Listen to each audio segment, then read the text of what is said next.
You are uncomfortable talking about your family's wealth. Is that a statement? It's a statement and a question. I guess so. I'm Lulu Garcia-Navarro, and today I'm in Springfield, Illinois, to speak with Illinois Governor J.B. Pritzker. Pritzker has been governor here since 2018, and he's running for a rare third term. He's also become one of President Trump's chief antagonists. If you come for my people, you come through me. So come and get me. And partially because of that, many people see him as a strong contender for the Democratic presidential nomination in 2028. He's not saying anything about his plans quite yet, though. A former businessman from one of America's most wealthy and influential families, being a progressive billionaire has become central to Pritzker's brand. But as anti-billionaire sentiment grows on the left, that's also a potential source of tension. So we get into that and also where he sees his party going. Here's my conversation with Illinois Governor J.B. Pritzker. Governor Pritzker, thank you so much for joining us. I'm really excited to have you on the interview. Great to be with you, Lulu. It's a bit of a gray day here in Springfield, Illinois, but we are at the governor's mansion, which is really impressive, very beautiful, lots of Abraham Lincoln. In fact, there's a bust over there of Abraham Lincoln. Does it feel weird to have him sort of looming over you sometimes? No, it's really wonderful, actually. I mean, to think about, this is the state that produced the greatest president that we've ever had. And a state that's produced other great presidents too, like Barack Obama and Ulysses S. Grant, and Ronald Reagan. So, we're proud. I've forgotten that he was born here. Yeah. It always seems such a product of California. Yeah.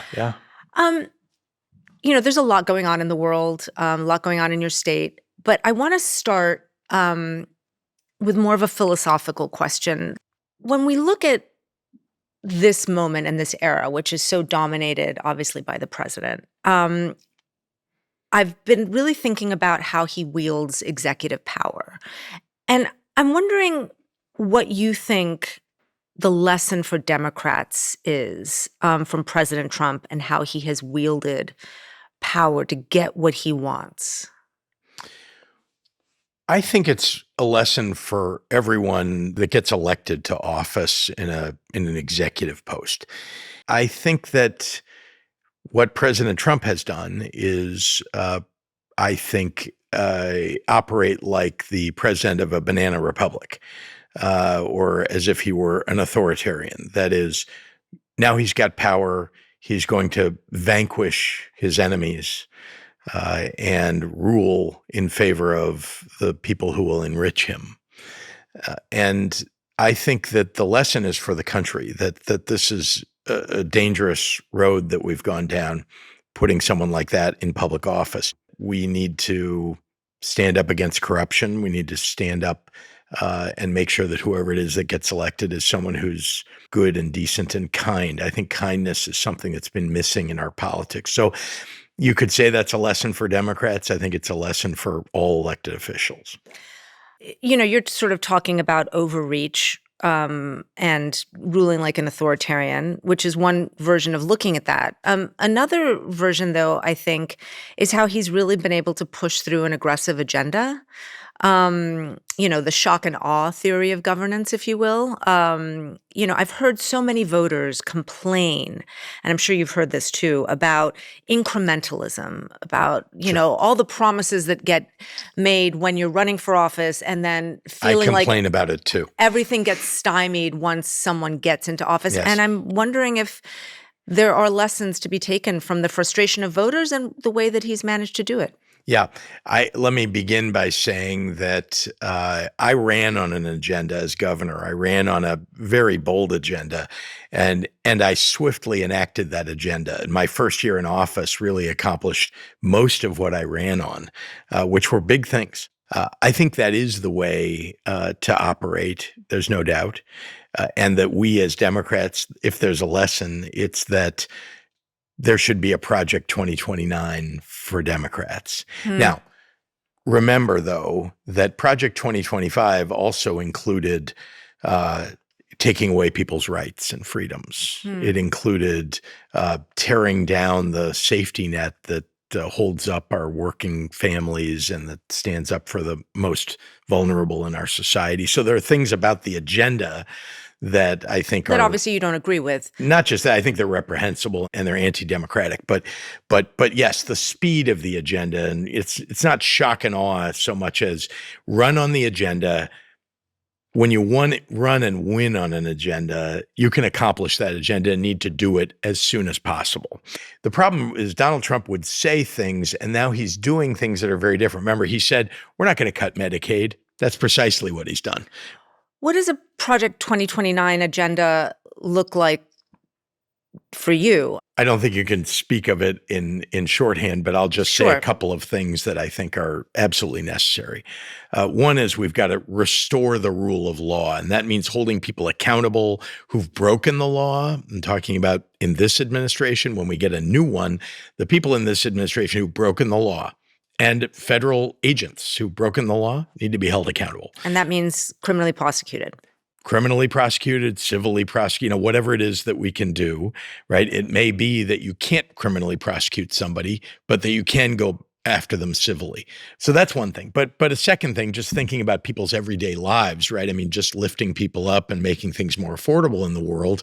How about finally, we Democrats get to universal health care? Obamacare was terrific and it advanced the cause. But we still have a whole lot of people that don't have coverage. And now, of course, it's being taken away from a lot of people. So that's part of the agenda, universal health care. Another part of the agenda is we've got to raise the minimum wage in this country. You know, the minimum wage is $7.25. It's about $14,000 a year.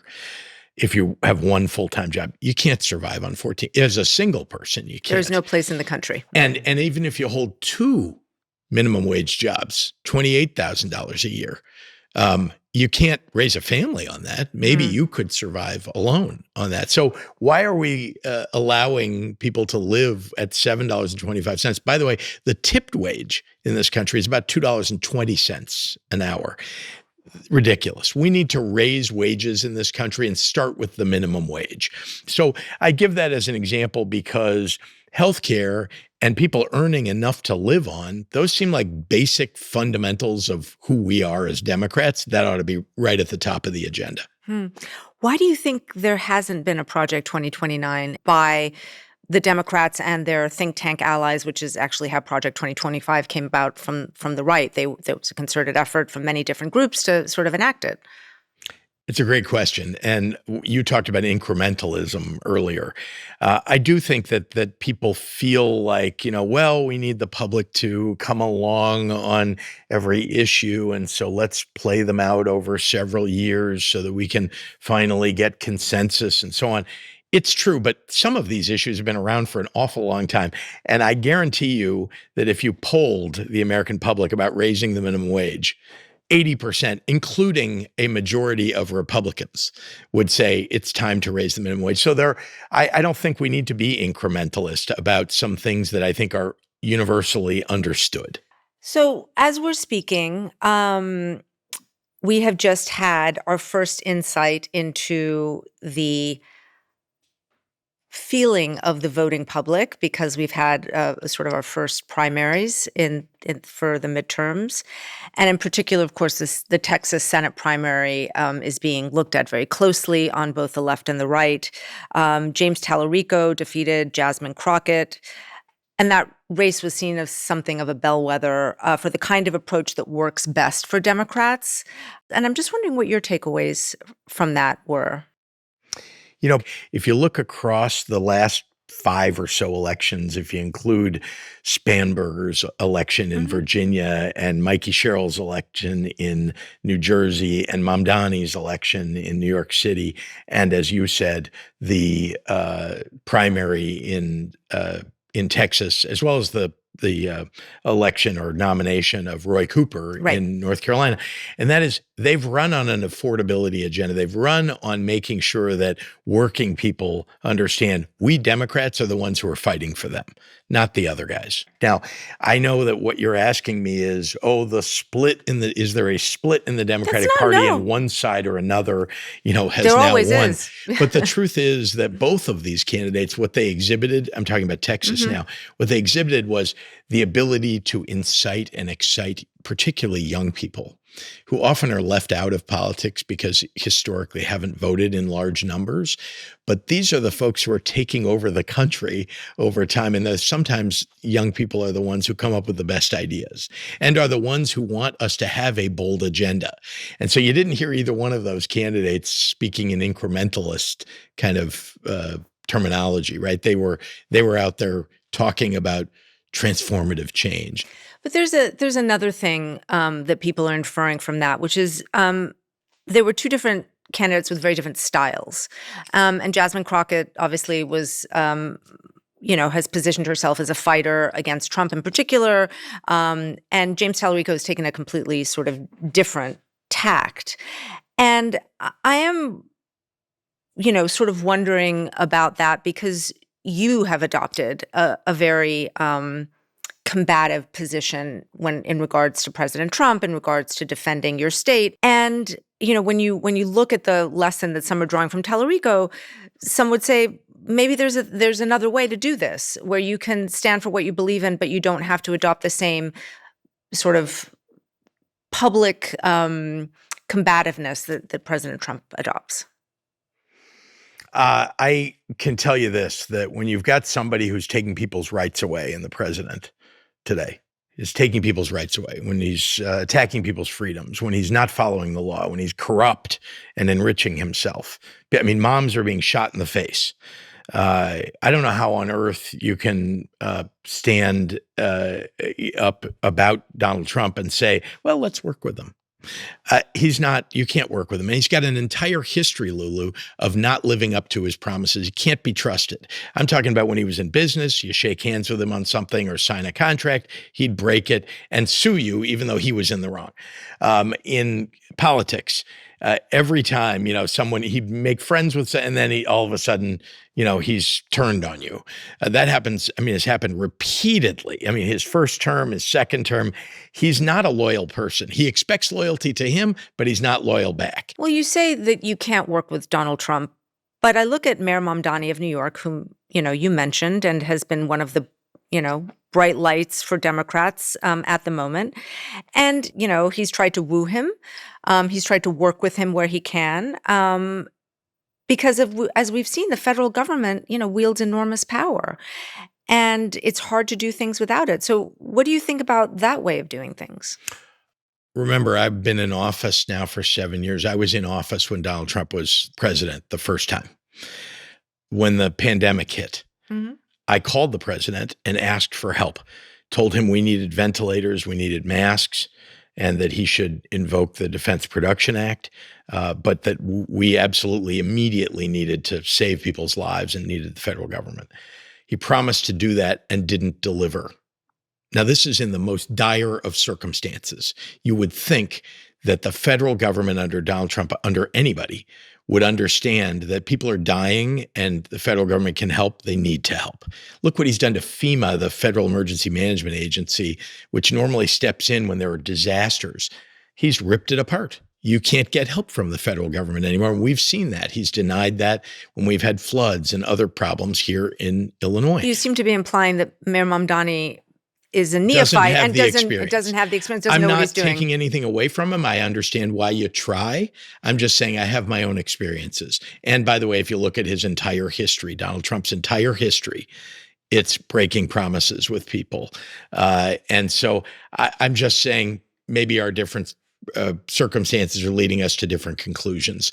One last question on sort of the theory of power for Democrats. Obviously, President Trump has amassed an enormous amount of executive power during this administration. Do you think Democrats, should they retake the presidency, that they should keep that executive power in order to enact the changes that they want? Should the executive remain as powerful as it is? It's a great question. And I will say that the Constitution confers a lot of power on the executive already. Then what happened is the first and frankly the worst thing that has happened is the Supreme Court essentially said the president is entirely immune from anything literally what they've said is if the president decides to shoot somebody, he said this himself when he was running. But now the Supreme Court said, yeah, that's fine. He could shoot somebody and he's immune. Not quite, but almost. Okay, but that's the point is Yeah. that, I mean, it is extreme what the Supreme Court has conferred, the power that they've conferred on him. If And he's doing it while grabbed he's power. executing his office, not because he wants to go and shoot someone. I understand that. I'm Right. not accusing him of actually committing murder. Right. But I do think that Democrats should look for ways to make sure that the shape and size of the executive in the United States is as the founders intended it and not as this Supreme Court has now made it. I've never known a politician to limit their own power. I hear what you're saying, but I think that that is why character matters. I think that's going to really matter in 2028. Who is the person or who are the people that are being elevated to the nominees of their party? And are they people who will actually stand up for the tradition of democracy and a republic if we can keep it? Look, everybody wants, let's have something happen right now, today. It's unfortunate democracy doesn't generally operate that way. Authoritarians can, but democracy is a little bit slower than that. I do believe that we can operate in a much more efficient fashion and effectuate the policies that we care about in a democratic fashion, but not by taking away people's rights, not by ignoring the Constitution or the law. That's what Donald Trump thinks. He thinks if you ignore the Constitution and the law, well, gee, we can move a lot faster. We'd all like to move faster to get things done. I don't agree with his aims, but I also very much believe that if you want this country's form of government to survive, that we need to restore some semblance of the democracy that we knew before Donald Trump came in office. I'd like to talk about how you became you. You suffered a lot of tragedy very young. Your father, Donald, died at the age of 39 of a heart attack when you were around 7 years old. It's stuck in my mind. My father died also very young at the age of 39 when I was 5. What impact did that have on you personally? I mean, do you remember that age and what happened then?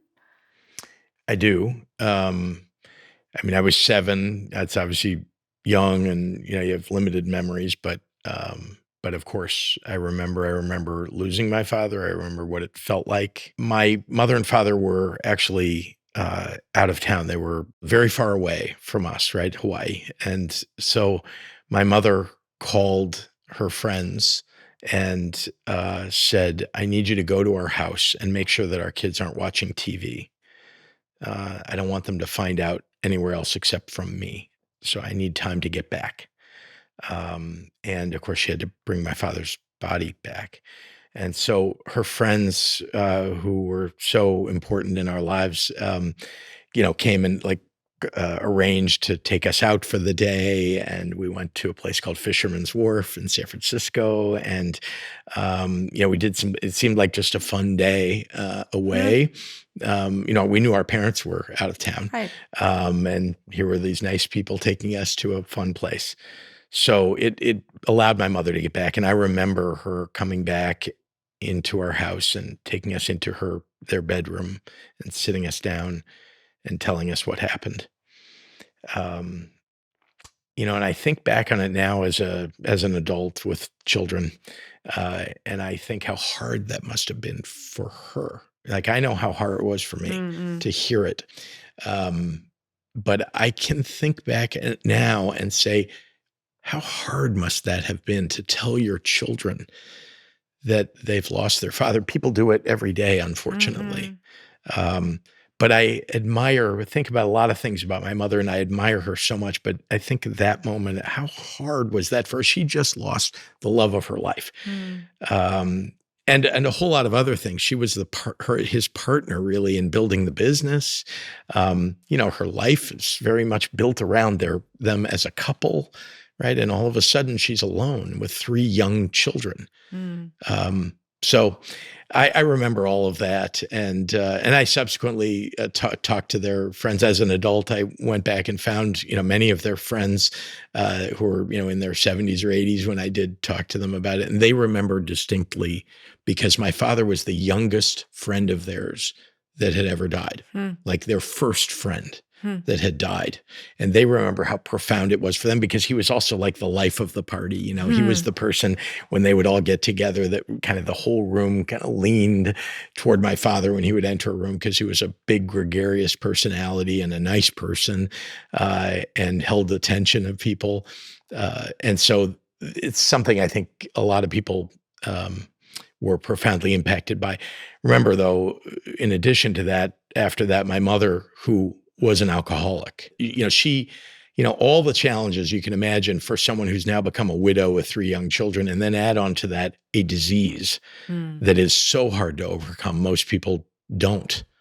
Many people don't. And you had to take care of her, and as with your siblings, I mean, it became, she was sort of crippled by the loss. When she was drinking, and she was also, she found, she went to Alcoholics Anonymous. She checked herself in over time, to a place that could help her.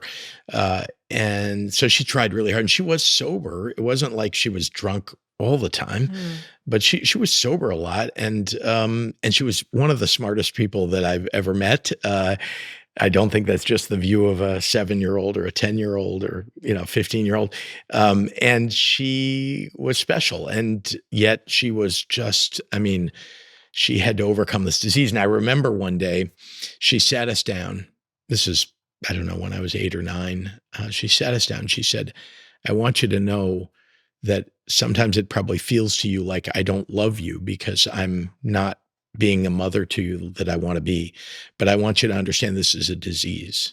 I have a disease, and I'm trying very hard to overcome it. And I'm going to overcome it," she would say. And she actually gave us a book in that one moment that I can remember. She gave us a book to read about alcoholism, about the struggle that people have to overcome this disease, and that it is a disease. But unfortunately, she was never able to overcome it, and it overcame her and took her life.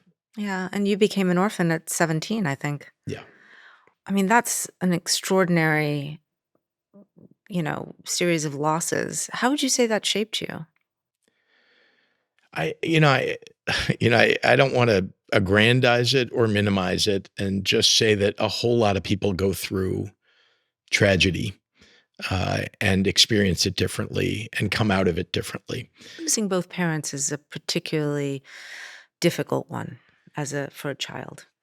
Yes, and a lot of the outcome has to do with how old were you when those things happened? Were there people around you other than them who cared about you and took care of you and, made sure that you weren't going to fall off the edge of the earth? And who were those people for you? Well, my brother and sister and I were very close, and I was lucky I had 2 older siblings, so that was helpful for me.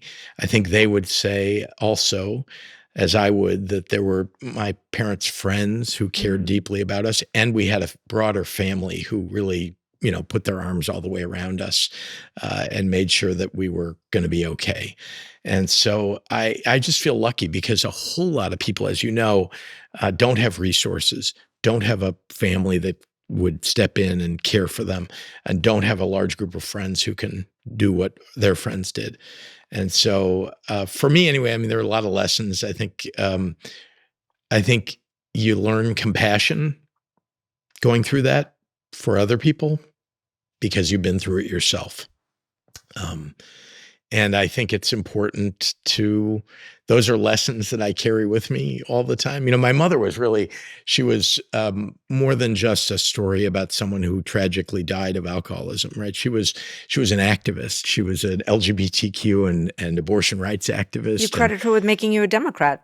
Really, truly. And my father was too. He was a Democrat. But my mother, I don't know if maybe we were Democrats for sure. You grow up in a home where your mother's an activist for civil rights and human rights, and where there. We were licking envelopes and stamps and stuffing envelopes, for candidates. That's how you got your message out back then before the internet. I went to marches with my mother. And so, yeah, she was a special person. She left a legacy, in my view, for all three of us. My sister, has done public service. My brother's, he hasn't served in public office, but he has done public service. I think all of us feel like we have a whole legacy of public service before my mother, I might add. My father was in the Navy. I think all of us feel a kind of a dedication to serving the public. So the experiences that I had when I was young that shaped me, I think, about thinking about the challenges that other people go through were also intermixed with the idea that maybe I could do something about it. Your great-grandfather, the patriarch of the Pritzker clan, came to the United States in the late 1800s, fleeing the Jewish pogroms in Ukraine. And he became incredibly successful. And of course, your family became one of the wealthiest in America, running a hotel business. It is one of the best-known hotel companies in the United States. Can I Hyatts. interrupt you just for a moment, just to say, it was a motel business. Right, People started. think these things just come from now. Small business people, like people who start something. My father and his brother built something that nobody thought would be successful, and it was an atrium lobby hotel, the first one in the United States, and it was a hugely successful hotel. It was the start of something big. I only mention that because I think we overlook kind of how hard it is to build something like that from scratch. Yeah, no, extraordinary. And he helped build, the Hyatt Hotel Group. You are uncomfortable talking about your family's wealth. Is that a statement? It's a statement and a question. I guess so. I'm proud. I really am proud. I'm also feel incredibly lucky. I'm not uncomfortable. I'm just uncomfortable with the assumptions that people make about you. And so I know how lucky I was and am. So I think that obviously was part of what shaped me. I also think, though, that the values that my parents taught me about social justice and compassion, I think those are all things that, whether you're wealthy or you're poor or you're middle class, like those values that you grow up with are who you are. And it doesn't matter how much money you have. If you have resources, you can maybe do more to carry out those values, for other people, perhaps. But that's how I think about it. And I know that when I ran for governor, for example, in 2017, that, Donald Trump was president of the United States. And here comes a wealthy guy running as a Democrat for governor. So I get it. I understand people had that in their heads. But again, I had to go everywhere in the state and talk to everybody so people could understand that, that it's where your heart is, it's what your values are that matters, not how much you have or how little you have. Fair. How much are you worth? You can read magazines that will estimate what I'm worth. So I obviously have had investments. It's all in a blind trust now. I couldn't tell you what it's worth. I ask because I'm wondering how much financial transparency do you think politicians owe voters? Oh, well, I fill out a statement of economic interest every year and publish it. And so, I think there ought to be transparency. I think one of the things that's not transparent that I see every day in this administration is Donald Trump is literally enriching himself and his children and his family. I think he is using Vladimir Putin as a model. And Vladimir Putin is purported to be one of the, if not the wealthiest person in the world. And he's done that in a corrupt fashion running Russia. And I believe that's what Donald Trump is hoping to do as president of the United States. You can see it every day. The reason I want to stay with this, and Donald Trump is obviously one example, but there is a real discomfort at the moment with wealth in politics. I understand. And I'm just wondering how you view that, because you've used a lot of your own money to finance your own campaigns to the tune of hundreds of millions of dollars. A lot of people might say that's just not fair. I understand, but I will also tell you that what people know about me is that there's no special interest that could buy me or tell me what to do. That even the lobbyists are a bit confused. They come to Springfield, Illinois, and they know who they can go see because they can demand entry to people's offices because their allies or they themselves have given money. But they, approach my office understanding that if I want to talk to them, it's because I'm interested in their issue. Either I agree with them or I disagree with them, but we're going to have a debate or we're going to work together on something, not because they gave money to me, but because I actually believe in the cause. What do you make of the moniker of sort of the billionaire class that has become very popular, especially on the left? I mean, do you think all billionaires should be lumped together? I think that it's funny to me, again, you asked the question up front about, I seem to be sensitive about wealth. And it's in part because of like a question like the one you just asked. I know that there are people who just want to lump everybody who is wealthy together and say that they are evil or they're fighting against them. And all I can say is that's not true of me. And it's not true of a number of people that I know. And so do you think if you're looking for Party, percentages, I don't know. Yeah. Do you think that the Democratic Party, though, then needs to have a more nuanced view on this? Because it seems like, that narrative has really taken over lately. I think that the nuance here is about, again, separating the question of how much you have from who you really are. And again, I know that when I got elected, I needed to prove to people that I was actually on their side. It's one thing to run and have an agenda. It's another thing to effectuate that agenda. Raising the minimum wage to $15 from $8.25 in my state, making sure that we actually were enacting policies that were helping working people and not about aggrandizing or building up the wealth of the wealthiest people in our state. Those are things that, I've got a real record. Well, let me ask you a policy question, because obviously in California, there's a big debate now over a proposed billionaire tax that's been very divisive, needless to say. There's a push in your state to have a similar move. You've said it's not a priority. What do you say to people who might think that a billionaire tax is a good thing? I mean, do you think that that is something that is, it seems like a good sort of idea in principle, but obviously there's a lot of nuance to it. There is a lot of nuance, but let me start with just to correct something you said. When you said it's not a priority, that's not accurate. As you know, I ran on it when I ran. Then I actually got the legislature to go along. I'm talking about a graduated income tax, right? Which taxes wealthy people at a higher rate than it taxes everyday working people. And what California's proposing is a flat tax on billionaires. Right. But again, it would be a higher tax on income than people who are working every day. So I want to just correct you to make sure that listeners and you understand that I have been fighting for a more fair tax system for a long time. Then now you want to talk about the nuance, and I agree there's nuance in all of it. But I am in favor. I prioritize. I believe that we ought to tax, even, Warren Buffett will say that too, that we ought to tax him more than we tax somebody who's a secretary in his business. And he's right. And we have a graduate income tax, by the way, at the federal level. Right. Here in Illinois, we have a flat income tax. That doesn't seem fair to me. Oh, by the way, do you know who instituted the first graduate income tax for the United States? Abraham Lincoln. Just to remind you where you are. But there are nuances in this way. People also are thinking, well, let's try to add up what somebody's worth and we'll just take X percent of their assets. That's part of what some people think is a wealth tax. And that is, in fact, what I think they're trying to do in California. The problem with that, it's a practical question.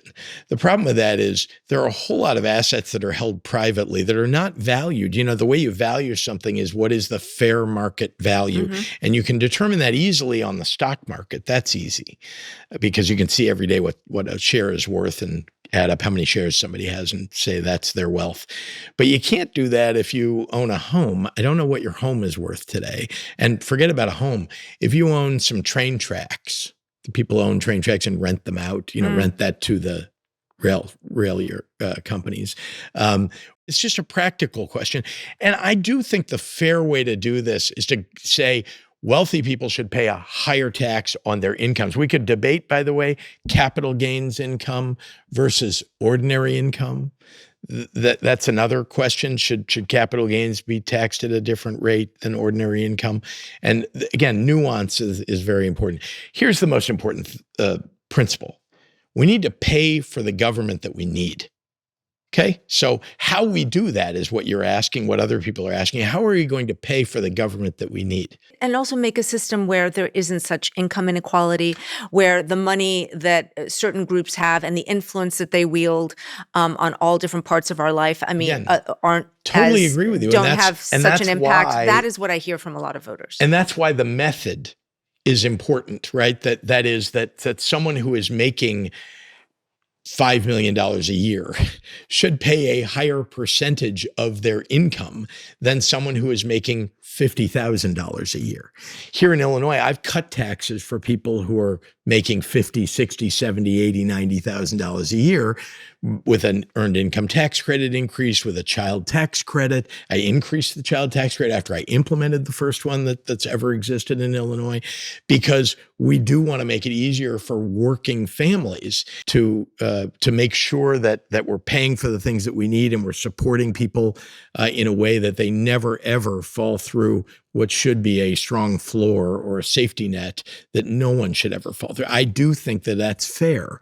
And so that is what I mean when I am saying wealthy people should pay a fairer share, a more fair share than they are paying now. You've hit something that is, for me, fascinating, which is the fundamental divide about how you pay for the things that you need. As you know, the biggest knock Republicans make on Democratic-run states is that they are expensive and that they're economically stagnant. And obviously, Illinois is not immune to those national challenges that you're seeing in terms of affordability, et cetera. Cost of living here is challenging. A lot of young families have left the state recently to places that aren't as expensive. And I'm just wondering, when you think about working families and the challenges that a state like Illinois faces, what is your sort of answer to that criticism that basically Democratic-run states aren't where we're seeing the growth in this country at the moment? You've asked an easy question with a lot of complex answers that you deserve. Excuse me. You deserve an appropriate answer to that question. Please. Let me start with this.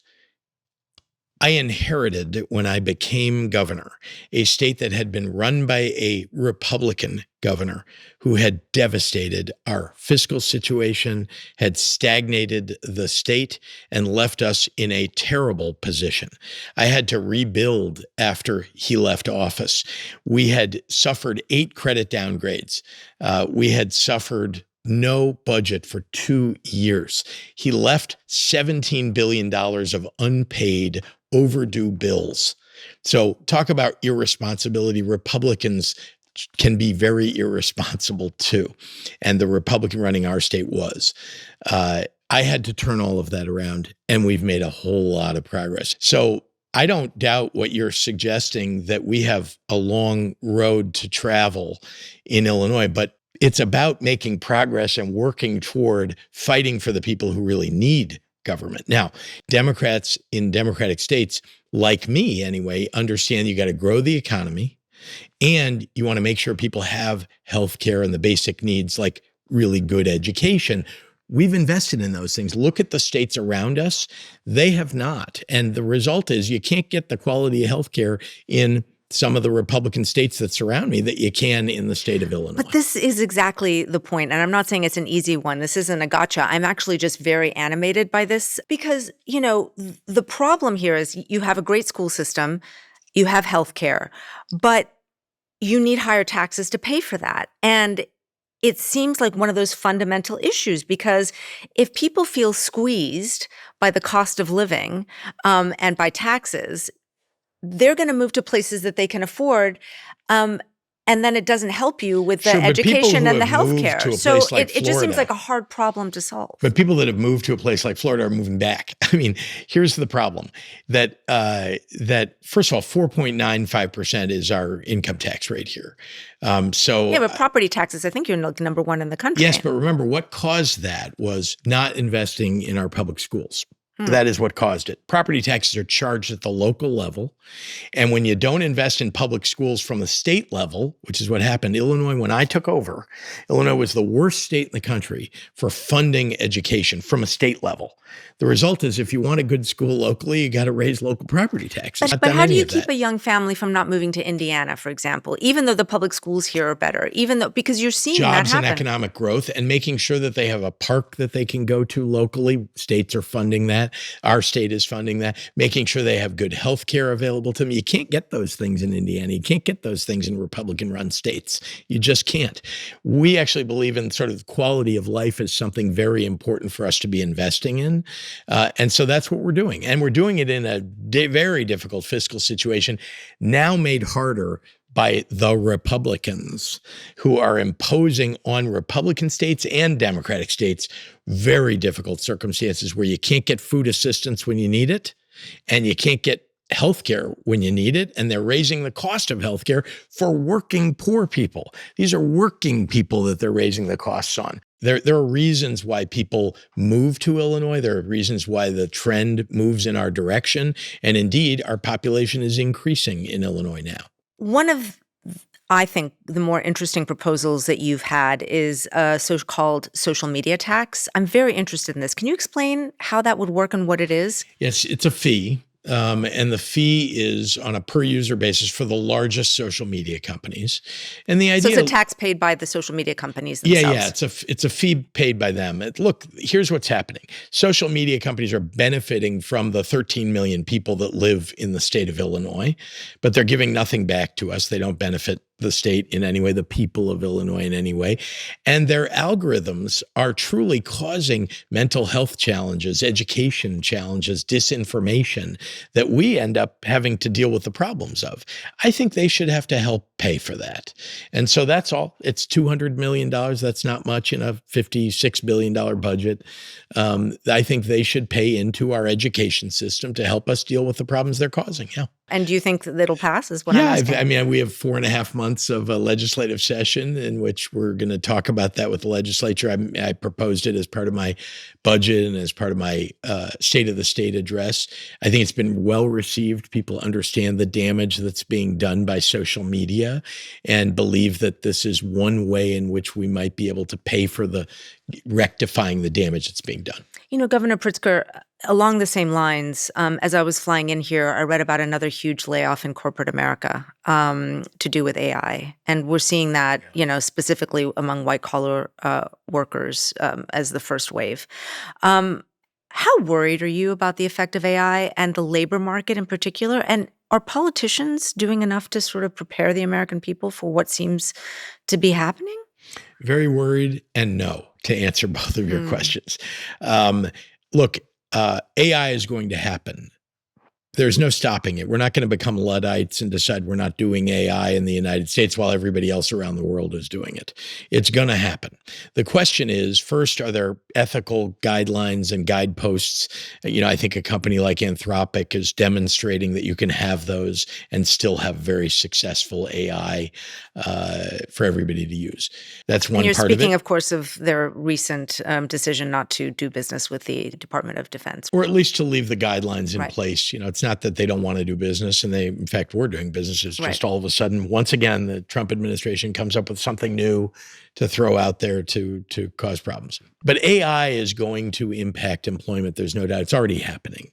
And what we need to be doing as Democrats, frankly, as public officials on both sides, is addressing what is our answer to if you go to college and you graduate with a marketing degree, and now the marketing jobs are not there, or an accounting degree or become a lawyer, and now you can't become an associate at a law firm because they don't need as many. What is our answer to that short and long term? And I do not believe that we have addressed that much at all as a country. And I think Donald Trump is letting it all run rampant without any solutions to any of that because he thinks he'll be out of office before it has real effect on people. So I'm not going to put out here what I think the policies ought to be for the next few years and beyond on AI, except to say to you that if we are not putting forward a serious agenda as Democrats for job creation in jobs that will not be destroyed by AI. And let's just give examples of the trades. Those are examples of AI can't solve your plumbing, your construction problems, AI and is. Thank God, interviewing. Yeah, that's true. Although we're answering those interviews. So I do think, though, that if we're not addressing those, and Republicans have no answers, at least Democrats are beginning to talk about, what some of those solutions are. It's hard to tell an office worker to become a plumber. I agree. And I'm not, but we are talking about truly. It's like we used to tell coal miners that they had to code, and now we're telling coders that they have to be coal miners. 100%. The paradigm shift is massive. This is one of the issues of our lifetimes. What are the degrees that we should be, encouraging young people to go get? Should we push people into more into vocational careers? Should we push people more into getting a college degree? Some want to get a college degree and don't. I've been expanding vocational training in my state. I think that these are the broad brush questions that are the questions of our day. They weren't addressed by Joe Biden. They weren't addressed in Trump's first term. They weren't addressed during Obama's term. I don't think people could project forward enough to understand what it's happening now. So the crisis is upon us and coming upon us. And so now's the time to start addressing it. Governor Pritzker, thank you so much for talking with me today. Thanks, Lulu. Good to talk to you. Okay, now we're doing another segment. Is that the deal? Not now. But not now. So yeah. Just because next week over Zoom, and it'll be more on sort of news of the day. I want to talk about Iran and other things. I like to say when people ask me about foreign policy that my foreign policy is, should we build a wall to keep the Hoosiers out or not? That's my fair. On the interview, we speak to our guest twice. I speak with the governor again about the war in Iran and the future of the United States' relationship with Israel. Nice to see you. Nice to see you too. I want to ask you about the current conflict in the Middle East because you have positioned yourself as a leader in the National Democratic Party. And as we speak, we're in the second week of a war with Iran. And I'm just wondering how you think it's going. My observation is that President Trump got us into this war without clear objectives. And the result of that is that no one knows really where we're supposed to be going. So although President Trump has talked about trying to avoid forever wars, it seems like if you get into a conflict and don't know how it's supposed to end, that can turn easily into a forever war. And so when you're then spending billions of dollars to get into a conflict where we were, not drawn into it for any reason other than Donald Trump's choice, you have to wonder, is Donald Trump actually carrying out the mandate that he thinks he was elected to carry out? I thought he said he wasn't going to get us into more conflicts, and yet we have Venezuela, Iran. He's talking about invading Cuba. There's a lot going on here that I think is evidence of Donald Trump lying about who he was going to be when he got elected, and it's a distraction from what really matters to most American families right now. But as far as the war, I can tell you that, with 140 now American troops that have been reported wounded and half a dozen or more that have been killed, I wonder how long this conflict will go. And I think the American public does not want to see it go any further. Again, what are we trying to achieve? It's unclear. I mean, as you say, it is an unpopular conflict. We're seeing polling that shows that, the majority of Americans are against the conflict. And it's having this polarizing effect also on the left and the right, specifically around Israel's involvement, because obviously we're not prosecuting the war alone. And the Democratic Party writ large has been moving away from this unequivocal support of Israel. Recent polling showed overwhelming sympathy towards Palestinians in the wake of the Gaza war among Democrats. And there's definitely a belief on the left, and not only on the left, we should say, that we should give Israel less support. And I'm just wondering what you think of the United States government's relationship with Israel should be going forward. I've been terribly disappointed with the leadership that was elected in Israel. I want to start by saying I respect the fact that it has been a democracy and they elect their leaders, but they've made the same kind of mistake, to be frank, that the United States electorate has made in electing someone like Benjamin Netanyahu, and here in the United States, Donald Trump.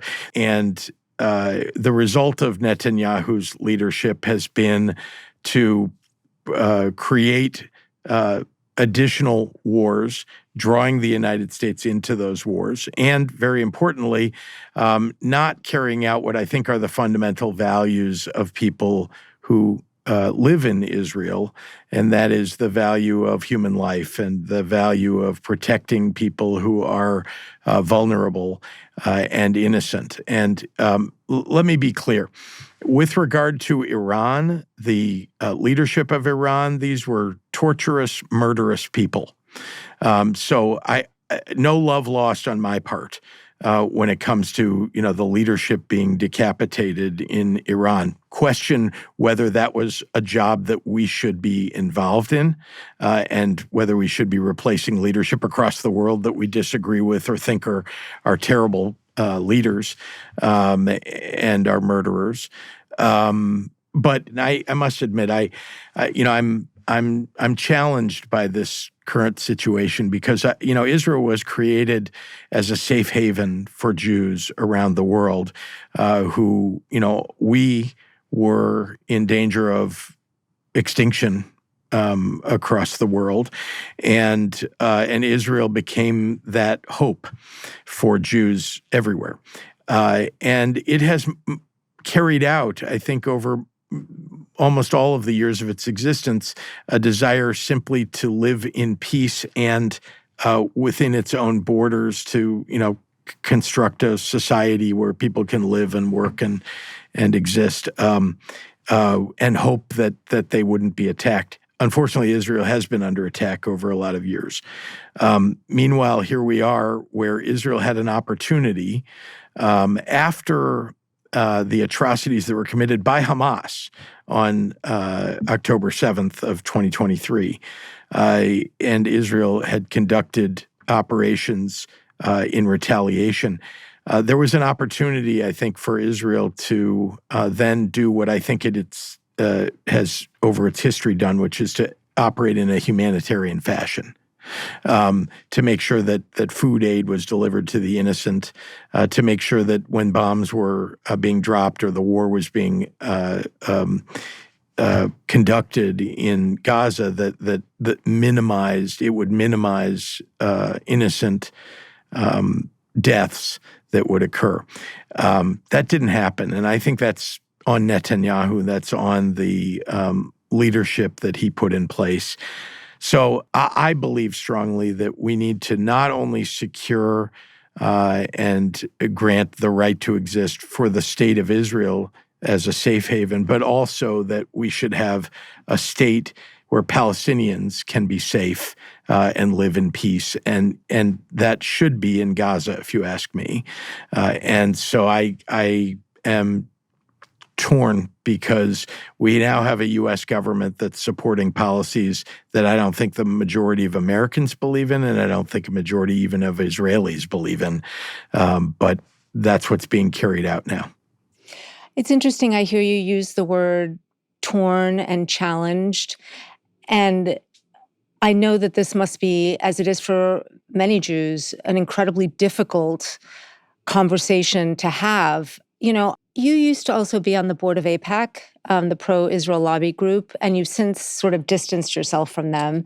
And last August, you also endorsed a Senate effort to block U.S. arms sales to Israel. You said it sends the right kind of message. And it made me wonder if you're undergoing a sort of personal evolution on this issue. Well, I abandoned AIPAC more than a dozen years ago.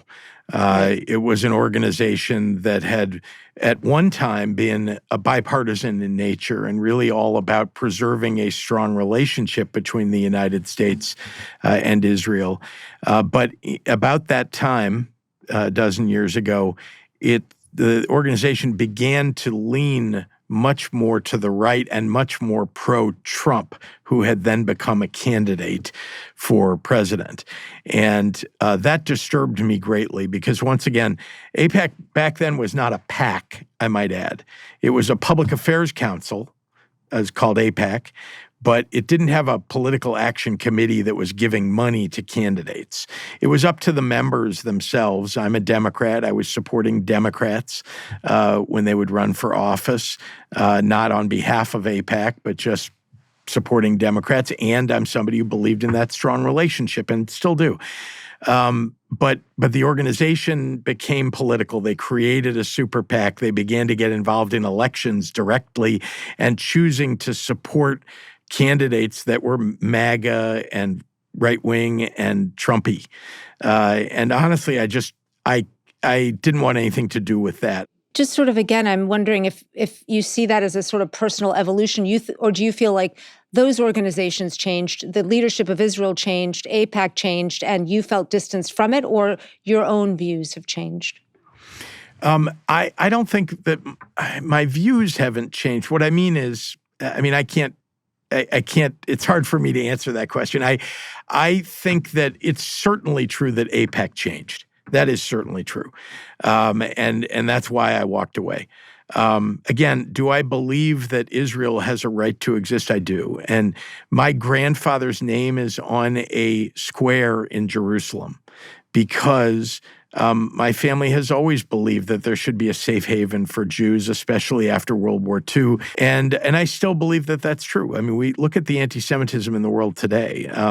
So believe in the right of the state of Israel to exist and as a democracy. But I also believe that others have a right to that kind of safe haven. And so I don't know, have my views changed? No, I think I've always believed that. And I grew up in a home where social justice was really important. And so I'm not sure that any of my views exactly have changed, but certainly true that the United States government moved away from the position that I held and that the government of Israel under Netanyahu has moved away from my position, and AIPAC, of course, has just become something completely unacceptable. So where do you think that leaves someone like you? Like, if you were in a position to decide U.S.-Israel policy, which I absolutely understand that you're not, what exactly should America's relationship be, in your view, to the state of Israel right now? We should be a peacemaker. That's what we should do. And it's certainly true that instead of simply going along with Benjamin Netanyahu's plan that he's had for very many years, by the way, to attack Iran, we should have asked the question, are there alternatives? But, the fact that Benjamin Netanyahu made the appeal to Donald Trump, and I don't know exactly what was said. There's a lot that's been written in kind of guesstimating what was said. But the fact that Donald Trump went along, that's the example of the thing that we shouldn't be doing. What we should have been doing is discouraging Netanyahu, explaining to him that he can't use U.S. weapons for something like what he was trying to carry out. That is, if we wanted to maintain peace in the Middle East. Now, once again, there have been other methods that have been used to degrade the Iranian ability to develop a nuclear weapon, as you know, and they've been reasonably effective. Donald Trump dismantled many of those things, and that has put us in the situation that we're now in. This issue is one that has divided a lot of Jewish families. And so I'm just wondering, on a personal note, if that's been something that's come up in yours, especially as you've been deciding what positions to take publicly as a governor? Well, you can imagine, I think anybody that's got a family of more than one or two people, there are a lot of different views. There are a few Republicans in my family. I don't think there's anybody that's pro-Trump, I might add, but a few Republicans, and we have differences of opinions on lots of issues that come up even among Democrats. So yeah, I'm Cuban. I mean, we argue all the time about everything. So yeah, well, there's a it. joke among Jews that, if there are two Jews, there are three opinions about any issue. And so I think that's probably true in lots of different religions and families, I might add. So, I think that we have differences within my family politically. But one thing I think we do share in common is that core belief in social justice and standing up for those who are oppressed. Those carry through throughout my family.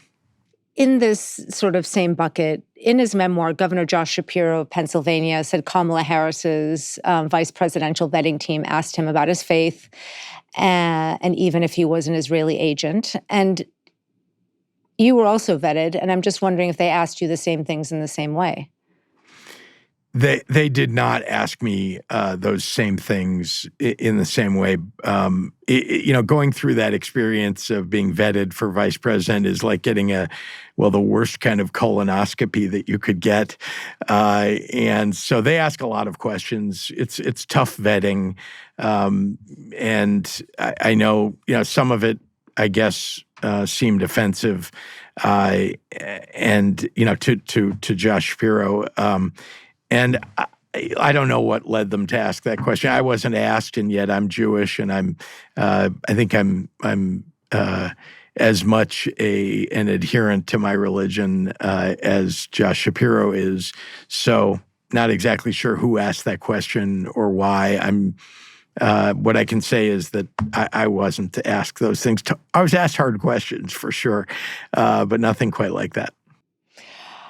So we're kind of dancing around this central thing, which I feel compelled to ask you, which is that you are often mentioned as a potential 2028 candidate for president. And I'm just wondering what you're weighing as you're making that decision.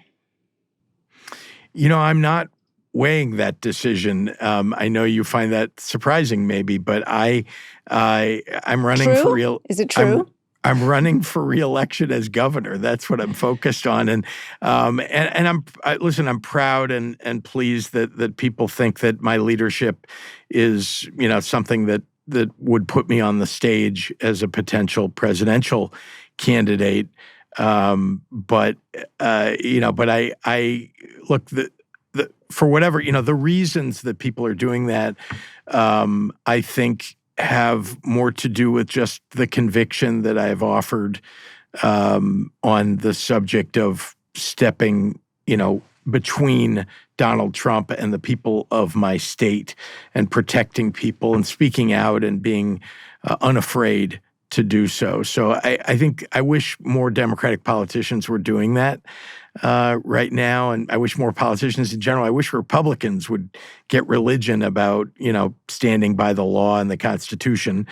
But so I guess that's why people have considered me as a potential candidate. But I really am focused on the things that matter to the people of my state, and I will continue to do so. And if the question comes up in the future, first question to me will be that I'll have to answer for myself is whatever choices I make, is this the best thing for the state of Illinois and the people of Illinois? Governor, looking at the world right now and America's place in it, it reminds me of what many Democrats see as President Biden's fundamental sort of miscalculation, if you will. When he became president, he pitched that Trump was an aberration, that we can go back to the before times. And I think we've now seen that there's sort of no going back to what came before. As Canada's Mark Carney said in Davos, the old order is not coming back. And looking at the future beyond Trump, what do you think is coming? What keeps you up at night? And also, what gives you hope? Donald Trump has made this world less safe. What keeps me up at night is that when we say that the world order is changing, that it means less order, and it means there is more adventurism that's taking place not just by the United States but by other countries too. If the world isn't willing to act, if the free world isn't willing to act as a collective against the Russian aggression on Ukraine, then we allow countries simply to decide we don't like our neighbor or we'd like to have some of their territory. We're just going to invade. If we have a more powerful army, it's ours for the taking. So that is the world I'm afraid is now upon us, and that we need to stop. I agree that Donald Trump may have permanently blown up a world in which the United States was the leader, and where now maybe we won't be anymore. But I do think, and I've talked to a lot of people who live in Europe, Americans who live in Europe, and I've asked them, do you think we can establish the trust that we had with our allies in Europe? Can we, put it back together so that we're all working in unison with one another with the United States at the helm? And their answer, I asked how long would it take to do that, and two of them, the three people that I can think of, said 20 years. And the third one said never. And I believe it is between 20 years and never. And so that is the fear that I have. Okay. Now, what is my optimism, or what am I hoping for? I'm hoping that when finally we're able to reestablish ourselves as a trustworthy ally, that we can go to the most important of our international relationships and, on a one-to-one basis, restore a sense of order and direction for those relationships, and that the United States can be the most important of the allies among a plethora of equals, let's say. And then our job, I think, if we're able to do that, is to restore hope among the American people. I think that people have lost the hope and the optimism and the sense that we belong to the greatest nation in the world, that we're all lucky to be here and that we have obligations. How about if we return to a world where people sort of feel like they owe something and are willing to give to our country and to promote our country throughout the world as a leader of peace? Governor Pritzker, thank you so much. I really have enjoyed our conversation. Thank you, Lulu. I'm Lulu Garcia-Navarro. And I'm David Marchese. And we're the hosts of The Interview, an audio and video podcast from the New York Times. Every week, we interview fascinating and influential people from all walks of life. Subscribe to our YouTube channel so you'll never miss an episode.